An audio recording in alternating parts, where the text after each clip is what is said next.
Бүгін біз ағаймен атайын ушул китеп жөнүндө сүйлөшсөк деп чакырдык эле. Биздин өзүбүздүн катталуучулардан дагы сунуштар келип атты. Агай менен жолуктурсаңар, ушул жолугушуу өткөрсө дегенче. Мен агайдын өзүнүн бир сөзүн уктум эле, тойго барганча бир жарым барак китеп окуп албай дегенче. Агайдан аябай көп жолу угуп жүрөм. Эгерде жакшы сүйлөгүң келсе, оюңу тамай айткың келсе, новул чыгармаларын оку деген сунуштарын уккам агайдынчы. Анан ушул мен жана китеп деп агай биз үчүн бир китеп болду да. Жакшылап бир казып келсек, көрөнгөлү көп нерсеси бар да агайдачы. Анан ушуну жаштар биз алып калсак деген максатта агай менен уюштурдук эле. Ушул болушунча китептин айланасында сүйлөшсөк, бир саясатка, башка нерсеге аралашпай, агай менен китеп боюнча бир жан дүйнөнү эргиткен жакшы сөздөрдү сүйлөшсөк, буюрса жакшы болот баарыбыз да. Агай ушу бир 2 сааттын арак берганда сүйлөшсөк, туруп эле болобу сизге? 2 саат? Болду, сурообуз жок дегениңерчи. Мүмкүн 1 сааттан кийин бүтүп калат сурооңор. Мүмкүн 2 сааттан ашык болуп кетет. Болду, суроо жок дегенге чейин, Шундай кылабыз. Кайталанбай турган суроолор башталганга чейин. Анда Демилге силерден. Система бир нерсе. Сиз өзүңүз бир аз китеп жөнүндө, негизи китеп сизде кайсыл деңгээлге чыгарды? Кайдан бул китепке кызуу эмнеден пайда болду? Анан китеп сизде кандай бир шык берет? Ошолор тууралуу бир аз башында өзүңүз сөз баштап берсеңиз, агай. Рахмат. Китеп мына көрүп атасыңарбы? Ар кандай жерде отурганда адамдын айлана чөйрөсүндөгү көзгө көрүнгөн эле нерселер эмес, адамдын кийген кийими дагы аң сезимге сөзсүз таасир кылат. Бул психология. Ошол кийген кийим адамдын аң сезимине, баскан турганына, табиятына сөзсүз таасирин тийгизет. Арулуктуу сезимди мындай бул тартуулай турган нерсенин баары ошо кийимден. Сулуулук дүйнөнү сактайт дейт го. Ошол сулуулук болуп турган болсо, керемет болсо, ошол жан дүйнөнү табияттан таанып билүү үчүн, ошол сулуулукту тааныш үчүн, ага баа бергенди билиш үчүн китеп керек. Биринчи адам баласы туулганда тарбияны кимден алат? Ата-энеден алат да. Бир акылман балалуу болуп, экинчи бир досуна, акылман досуна барыптыр да. Мен уулдуу болдум, мен кандай кылып тарбиялашым керек, ушуга кеңеш берчи десе, жанакы дос айттыр, качан төрөдү десе, 7 күн болду десе, 7 күнгө кечиктиң дептир. Баланы тарбиялаганга 7 күнгө кечиктиң. Себеп бала деген эненин курсагында жаткан кезинен баштап тарбиялаш керек экен да. Курсагында жаткан кезинен баштап эмес, баланы биринчи үмүт кылып, жакшы тилек менен тилеп, анан балалуу болгонго аракет кылыш керек. Бизде андай болбой атат да азыр, маданиятыбыз ага жол бербей атат да. Кээ бир учурларда айтып калат да, кыргыз жаштарынан көбүнчө сурабайм деп өзүм убада берип койгонмун. Кайсы китепти окудуң дегенде эле ыңгайсыз болуп калат. Мен да өзүм ыңгайсыз сезип кетем. Ушул суроону бербейм деп убада бергенмин өзүм. Себеп илгери мындай бир китепти окубай калган кишини көрсөм, ушундай да адам болот экен дегендей ойго калсаң, бүгүнкү күндө тескери болуп калды. Китеп окуп аткан кишини көрсөң, улам айланып барып карап, мындай бир бети көзү ордундабы мунун дегендей кылып, же бир жери кем бекен дегендей болуп, эмнеге телефон кармабай китеп кармап отурат деп таң кала турган заман тескери оодарылып калды да дүйнө. Адам канчалык маданияттуу болсо, алсыз болуп көрүнүп, адам канчалык бир жаман адаттарга берилип кеткен болсо, ал ошончолук кыйын экен деп баалуулук өзгөрүп калды. Ушунун баары китеп окубагандын натыйжасы деп эсептейм мен. Китеп окубаган киши эч качан маданияттуу боло албайт. Китеп окуган жигит менен китеп окубаган кыз сүйлөшө албайт. Китеп окуган кызды канчалык бай болсоң дагы, мына Айтматовдун кайсы жерден көрдүм, муну китебинде карап көрсөңөр, муну китебинде окугансыңар да силер. Бул жерде жалаң китеп окуган кишилер отурат. Ошон үчүн коркпой эле сурай берейинчи. Мына ушул жерде Арсендин кайгысы эмнеде болуп атат? Арсендин кайгысы эмнеде ушул жерде романда?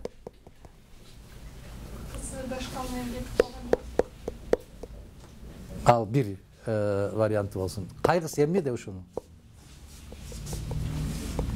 Окуган эмес окшойсуңар, Окудуңар ушуну? Капиталистик колдун келиши менен баардык адам балыктары түшүп кетишти. Жок. Адам ар ким өзүнү мындай бир кабыл алат да. Ошон үчүн бир акылман киши айткан экен да. Мен өзүмдүн сөзүмө жооп берем. Мени кандай түшүнгөнүңө эмес деп. Керемет сөзбү? Байкасаңар? Бул келечекте журналист боло турган кишилерге тиешелүү. Саясатчы болобу, же интервью алган киши болобу, бирдемени сүйлөйт. Ал журналист өзүнчө түшүнөт, анан каалагандай кылып жазат. Ушундай деп айтты депчи. Бир акылман киши мындай кылып турду да. Эгерде дейт, менин бир журналист жазып коюптур. Бул киши таптакыр өзүнүн сүйлөгөн сөзүн түшүнбөйт. Сүйлөгөн сөздөрү түшүнүксүз деп жазган экен, аны окуп алып, баягы акылман киши айттыр да, журналист чакырып.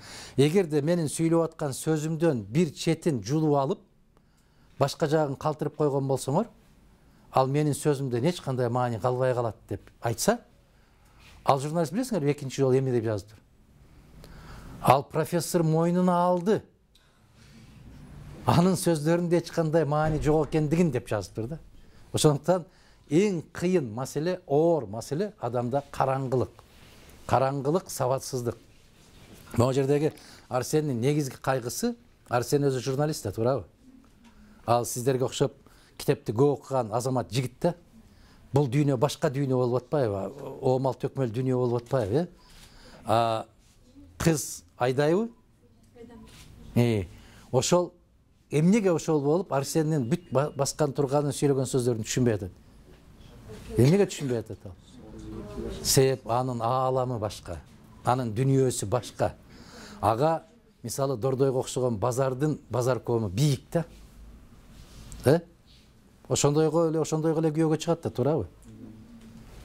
Адамдын жан дүйнөсүн баалабаса, адамдын ички туюмун баалабаса, бул киши, мен жанагы айткандай, китеп окуган, дүйнөсү бай кыздар менен китептин бетин көрбөгөн жигиттин сүйлөшүшү өтө кыйын.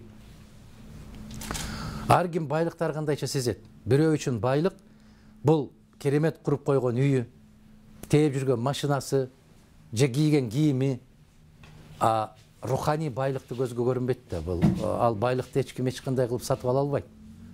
Аны бирөө тартып да ала албайт. Мана биздин кыргыз саясатында көрүп атасыздар го. Миллионер, миллиардер дегендер ошолорго пайдасы тийип атабы ошол акчанын? Тийгенине тийип аткандыр. Мүмкүн бирок жегени, желим ичкени ириң болуп тийип аткандыр. Руханий жан дүйнөсү бийик, бай кишилерди, аларды эч ким, эч кандай заман, эч кандай бийлик, эч кандай каракчы аны сатып ала албайт. Ал байлык өзү менен кошо кетет. Ал түбөлүк байлык. Ошондуктан китептин негизги маселеси, негизги адам баласына берилген чоң байлык ушунда туруп атат.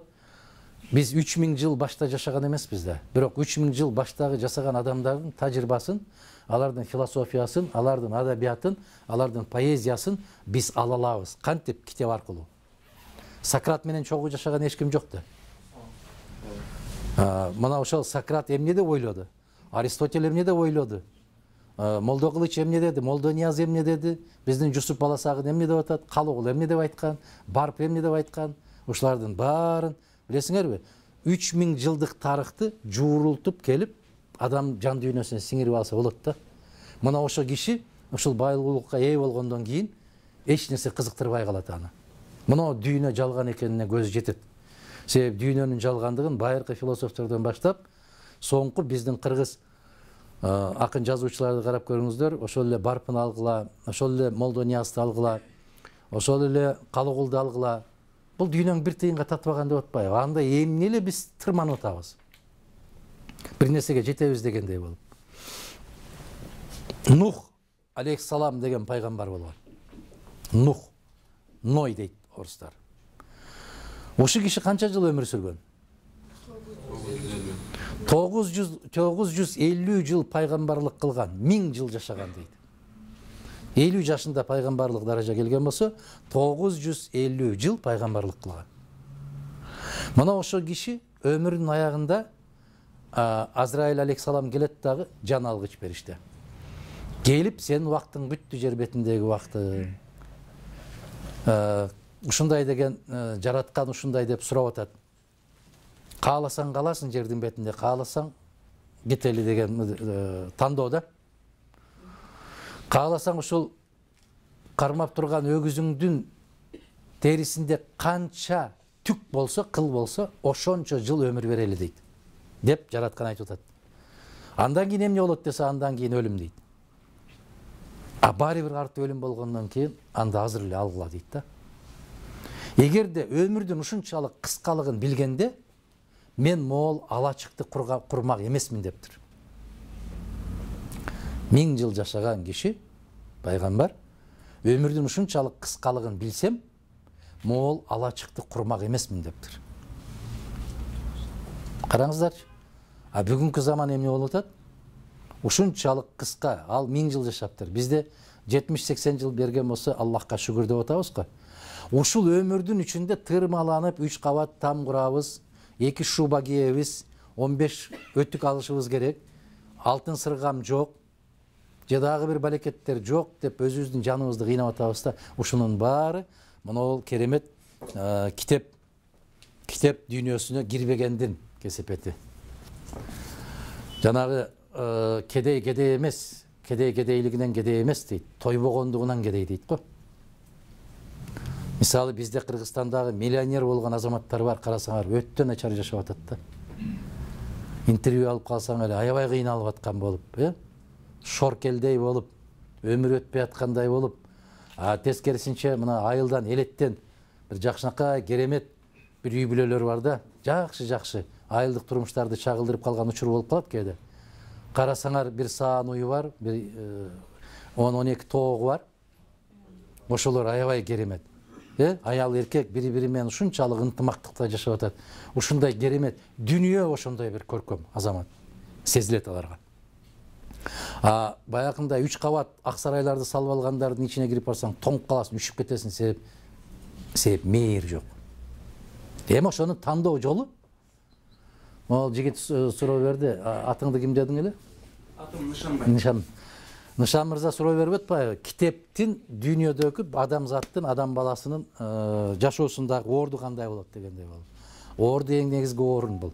Ата-энеден кийин орун. Бизде мусулманчылыкта дагы биздин пайгамбарыбызга биринчи буйрук эмне деп келди? Икра деп, оку деп. Мен окуганды билбейм дейт, оку дейт. Мына оку жана оку деген. Муну биздин кезде Володя Ульянов айткан деп жүрөт эле. Бул биринчи кезекте ушу оку жана оку деп пайгамбарыбызга берилген буйрук экен. Аян эмес, аны түз келип Жабраил алейхиссалам айтканда оку деп. Аян катарында келген эмес, бул буйрук катары келет. Ошондуктан бул оку деген маселе өтө сонун маселе. Китеп дүйнөсүн ачып, китеп дүйнөсүнө кирип алган киши башка ааламды каалабай калат. Киного да баргысы келбейт. Дискотека, түнкү клуб дегендерден Кудай сактасын. Аллах сактасын ошонун баары. Баленин баары ошол түнкү клубтарда. Себеп ал жерде кимдер жашайт? Адамды азгырыктарга өтө куштар болгон шайтан жашайт ошол жерде. Ошол жерге барсаңар эле өзүңөр деле өзгөрүп каласыңар, көздөрүңөр башкача болуп эле, буттарыңар башкача болуп эле, улам секиригиңер келип, мойнуңар кылчылдап токтобой калып, ошонун баары баягы жамандыкка үндөй турган жерлер. Мына китеп дүйнөсү бул өзгөчө. Адам айрыкча сөз баркын билген, сөздү кастарлап баккан кыргыз элинде китеп өзгөчө орунга ээ болот. Дүйнөгө, ааламга кыргызды таанытты деген инсандардын бүт бардыгы тил менен таанылыптыр. Кол менен таанылган бирөөнү тапкылачы. Кол менен таанылган. Же машина жасап таанылды, же телевизор чыгарып таанылды, же телефон чыгарып таанылды, же курал чыгарып таанылды. Эмне бир нерсени ойлоп тапкан бир кыргыз бар экен. Бүтүндөй ааламга кыргызды тааныткан нерсе бул тил экен. Тил. Ошон үчүн кыргыз ушинтип айтат экен. Жегитке 70 өнөр аздык кылат, өнөр алды кызыл тил дейт экен. 70 өнөрдүн бүтүндөй үстүндө турган нерсе бул тил. Тил менен согуш ачсаң болот. Тил менен согушуп аткан тарапты жараштырсаң болот. Тил менен ооруп жаткан адамды айыктырсаң болот. Тил менен дени соо кишини оорутуп салсаң болот. Тил менен кишини өлтүрүп койсоң болот. Ошондуктан ошол тилдин бардык нерсенин булагы бул китеп. Китеп, дагы бир жолу китеп. Мына илгерки окумуштуулардын баарын карасаңыздар, алар нан издеп, же болбосо көтөрө турган жүгү оор болуп калса, нан көтөрбөй, китеп көтөрүп жүрүшкөн. Мына Амар Хаямды карап көргүлө, Имам Бухарини карап көргүлө, Жусуп Баласагынын өмүрүн окудуңар, окудуңар, үйрөндүңөр. Абу Али ибн Синаны окудуңар, кабарыңар барбы? Ошо Абу Али ибн Синонун дүйнөдөгү бүтүндөй дарыгерлердин атасы болуп эсептелген Абу Али ибн Синонун өзүнүн бир да китеби болгон эмес. Бала кезинде. Ал кандай болуп окуган? Ошол падышанын сарайына китеп ошундай китепканасына нандарын, сууларын жыйнап алып, топтоп алып, кирип кетет экен, дагы бекинип алат экен. Күндүзү жатат экен, түндө элдин баары чыгып кеткенден кийин чырагын жагып алып, түнү менен ошол китепканада окуйт, түнү менен окуйт. Мына илим издеген кишилер ушундай болот экен. Азыр көпчүлүгү эмнегедир китеп сатып албайт десе, шылтоосун айтат, интернетте баары бар деп. Интернеттен билим ала албайсың. Интернеттен мына типографиянын жытын жыттай албайсың. Интернеттен мына кыргыз акын жазуучулары балдарга арналган китеп экен, мына ушул сезимди ала албайсың. Интернет бул суук, темир бир нерсе. А мына жерде адамдын жан дүйнөсү салынган. Ошондуктан ар бир нерсеге мейир салыш керек. Китеп деген бул жөнөкөй киши жаза албайт китепти. Жөнөкөй кишилер эки сөздүн башын бириктире албай атпайбы, кыйналып атпайбы? Аңганда кайдан мындай бир китеп жазсын? Китеп жазганда көздүн майы тамат. Китеп жазганда жүрөктөн чыгат.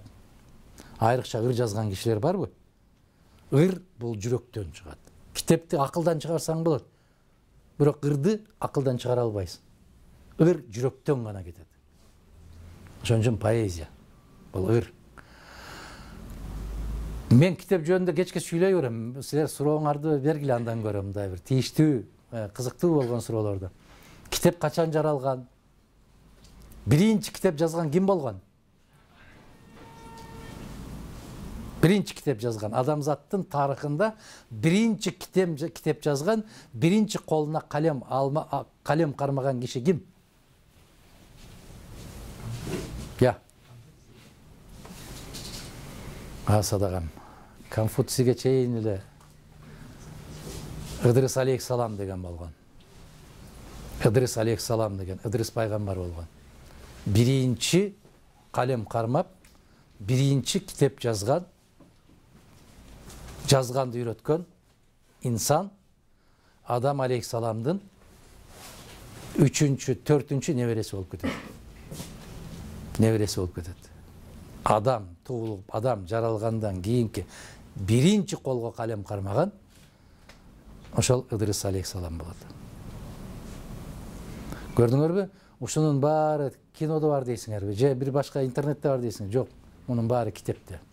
Китепте баары жазылган. Керемет нерсе, керемет дүнүйө. Мен апам раматылык айтып калчу, түндө саат 2-де, 3-тө китеп окуп жатсам, ушу айланайын китеп светти өчүр деп эле, келип эле жарыкты өчүр деп эле, өзү жарыкты өчүрүп, айланайын көзүңдү ая дей берет эле да. 70 жыл, 80 жылдык жашай турган көздү ая эмне кыласың? Көздү жараткан эме үчүн берген? Таанып билиш үчүн ааламды. Ааламды таанып билердин бирден бир жолу китеп болуп атса, анан эмнеге аны таанып билбейсиң?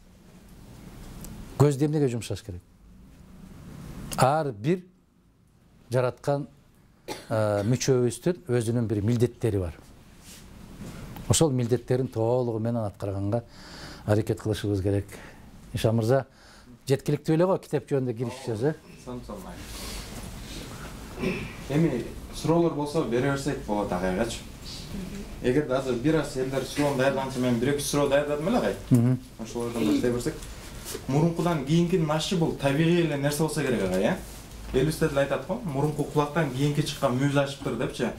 Азыр сиз айтып атасыз сөзүңүздө 3000 жылдык тарыхты, 3000 жылдык бир жашоодон алган илимди биз өзүбүзгө алып алсак болот депчи.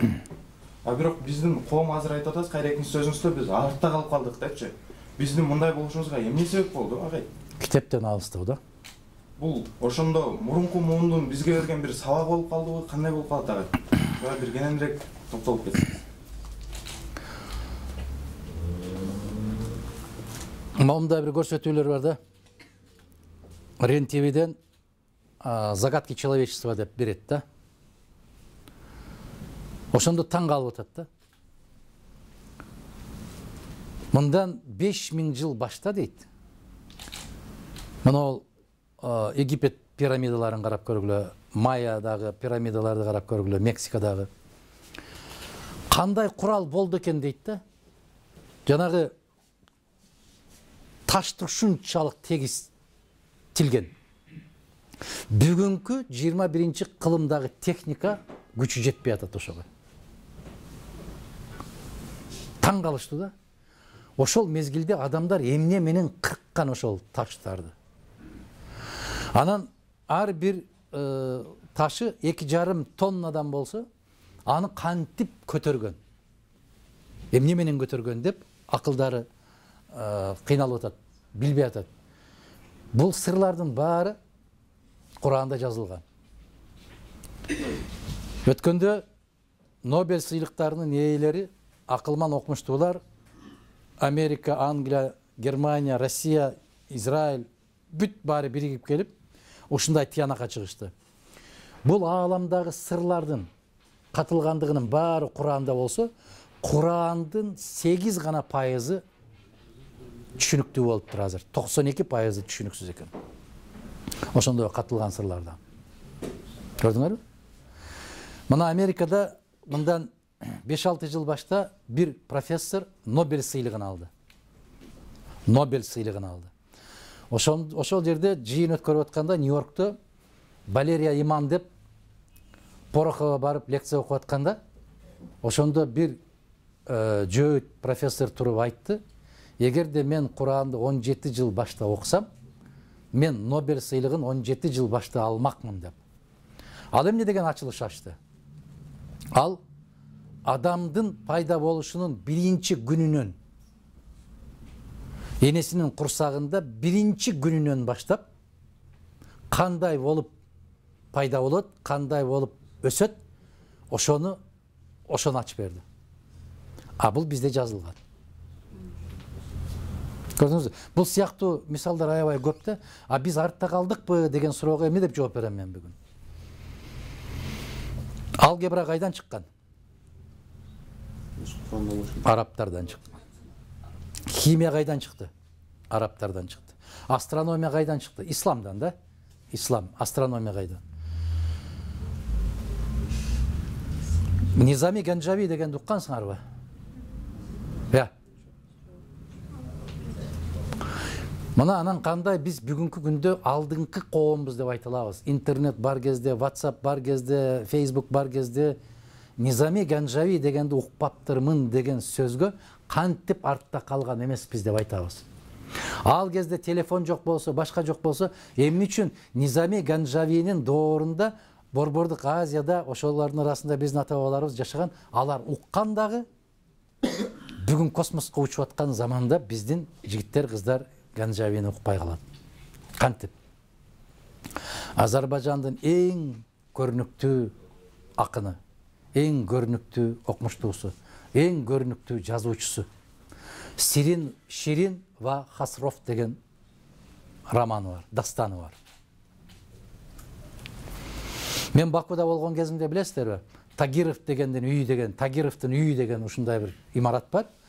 Эң кезиндеги бай киши болгон Тагиров, ошол өзүнүн үйүн өкмөткө өткөрүп бергенде, бул 20-кылымдын башында, ошону китепкана кылып коюшкан. Мен ошол китеп, мен башка мамлекеттерге барганда биринчи кезекте сурайт, убактыңыз бош болгон убактыңызды кандай сунушуңуз бар дейт. Эмнени каалайсыз дейт. Ар ким өзүнүн каалаганын айтат экен. Бирөөлөр базарга барам дейт экен. Бирөөлөр циркке кирем дейт экен. Бирөөлөр дагы бир нерселерди айтат экен. Автосалонго барам дейт экен. Мага эң мыкты китепканаңар кайсы деп сурадым, китеп саткан жер. Мен ошол жерге барып сатып алдым. 3 томдугун Ганжавинин. Себеп кичинекей кезимден аябай кызыкчу элем. Эмнеге кызыгам билесиздерби?